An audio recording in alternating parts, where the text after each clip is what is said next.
C'est une initiative personnelle que vous lancez aujourd'hui. Qu'est-ce que concrètement vous demandez de la part du gouvernement et de la médecin hygiéniste en chef?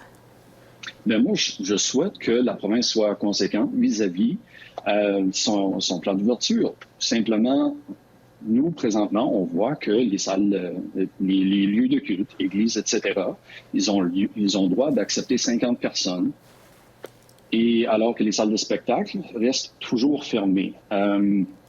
Je vois là-dedans une totale injustice. Il y a zéro logique derrière ça.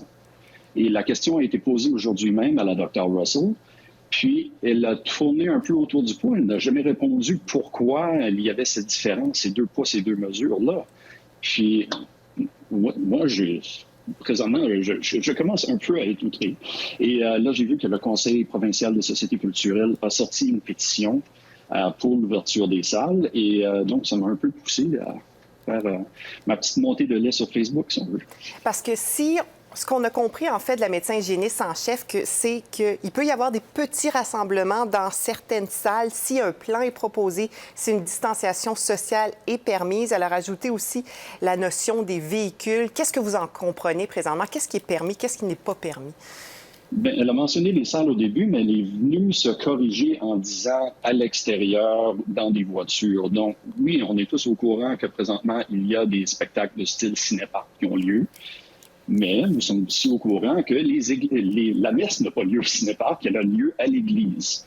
Nous, c'est l'ouverture des salles, pas une stratégie alternative pour la diffusion du théâtre, du cinéma et de la musique que l'on cherche. Ça, il y a déjà des initiatives qui ont lieu. Nous en sommes au courant. Nous voulons être capables de recevoir 50 personnes dans les salles de spectacle. Voilà.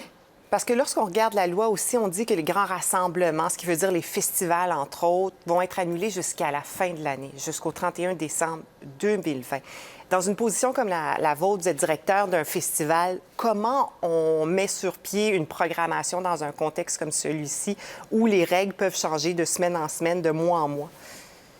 Bien, depuis le mois de mars, disons, tout le monde qui présente un festival, on travaille tous sur un modèle de festival en ligne qui est faisable, qui est totalement notre plan A pour le moment. J'aimerais qu'il se range plus du côté plan B, en fait, pour qu'on puisse se dire nous avons réellement la possibilité de présenter un festival hybride avec des gens en salle mélangés de diffusion en ligne. Ça, je crois que ce serait beaucoup plus raisonnable, surtout pour l'automne, parce que nous sommes en novembre. Mais présentement, c'est ça. On a vraiment l'impression que les choses ne vont jamais retourner à la normale pour nous, ou quasi normale, du moins d'ici un an. Alors qu'on voit tous les autres secteurs ouvrir petit à petit. Donc, je crois qu'on fait vraiment face à deux pas, deux mesures. Donc, entre une salle de spectacle et une église, trouvez-moi la différence. Marc Gauthier, merci beaucoup pour votre temps aujourd'hui. Merci beaucoup.